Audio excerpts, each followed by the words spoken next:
In order to begin to understand how our financial system works, we need to go back to the early 1900s, 1910 to be exact. Everyone at some point in their lives has heard of the Federal Reserve, but most likely don't understand what it is or how it works. The Federal Reserve, referred to as the Fed, is a central bank that many economists refer to as the biggest robbery ever enacted on the American people. The reason for this is because the Federal Reserve is neither part of the federal government nor does it have any reserves. Yet, this single organization controls the money supply of the most powerful country in the world. The Fed is very diligent in hiding the fact that they are not part of the government. The last thing they want the American people to fully understand is that our government does not control our own money. In order to achieve this, they were very clever and decided to call their institution the Federal Reserve. And by labeling themselves this way, the general public never thought twice about who was in control of the country's money supply. If the Federal Reserve is not part of the government, then who controls this private organization and how did this come to be? The answer to this question is what changed the course of our country forever.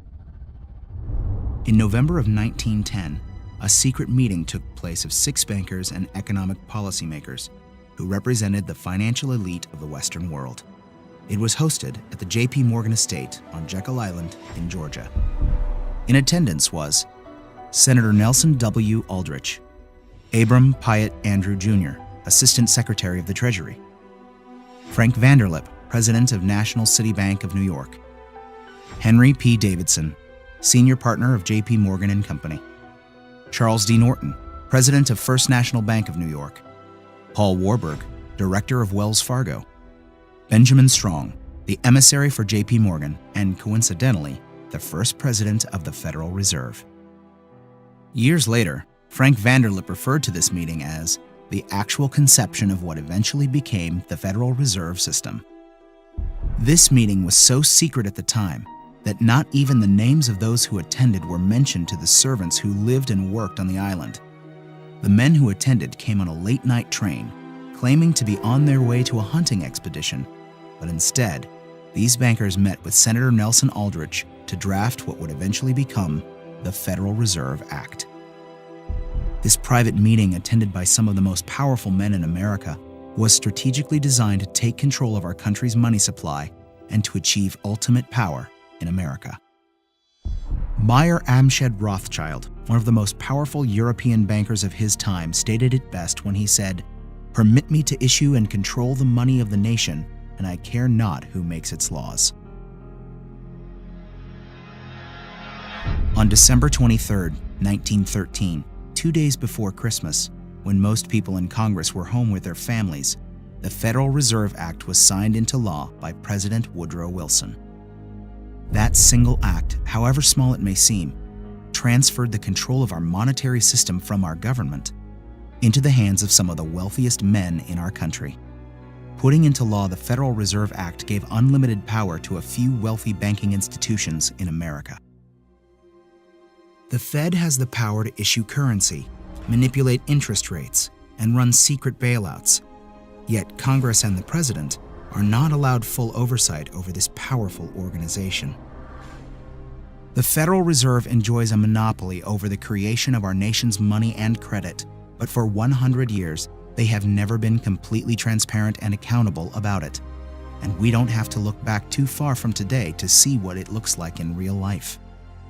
When testifying before Congress in 2009, Fed Chairman Ben Bernanke refused to disclose which institutions received trillions of dollars in these bailouts and loans, or give our representatives details about what deals were being made. So my question to you is, will you tell the American people to whom you lent $2.2 trillion of their dollars?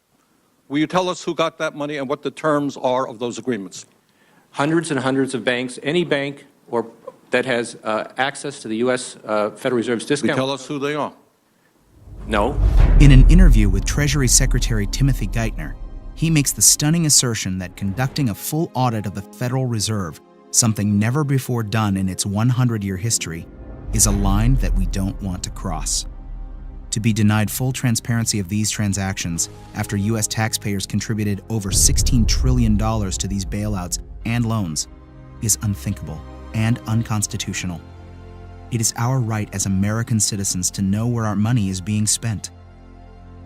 It's very ironic that if you don't give the IRS full transparency with your finances, you go to jail. But if you're a private organization of elite bankers that controls the money supply of a country, you're free to do as you please without full oversight. This private organization is arrogant in the fact that the same accounting laws that apply to the rest of America do not apply to them. There is no other agency of government which can overrule actions that we take. Their control appears to be unlimited, and 2008 is the most recent example of how much power the Fed actually has on our country. Many of us were told in private conversations that if we voted against this bill on Monday, that the sky would fall, the market would drop 2,000 or 3,000 points the first day, another couple thousand the second day, and a few members were even told that there would be martial law in America if we voted no. That's what I call fear-mongering. The elite banking institutions took trillions of dollars worth of risk, and when they lost their bets, they threatened politicians to use taxpayer money to bail them out, or else we would face an Armageddon type of scenario. This historic change of power in America is again why many economists refer to it as the biggest robbery ever enacted on the American people.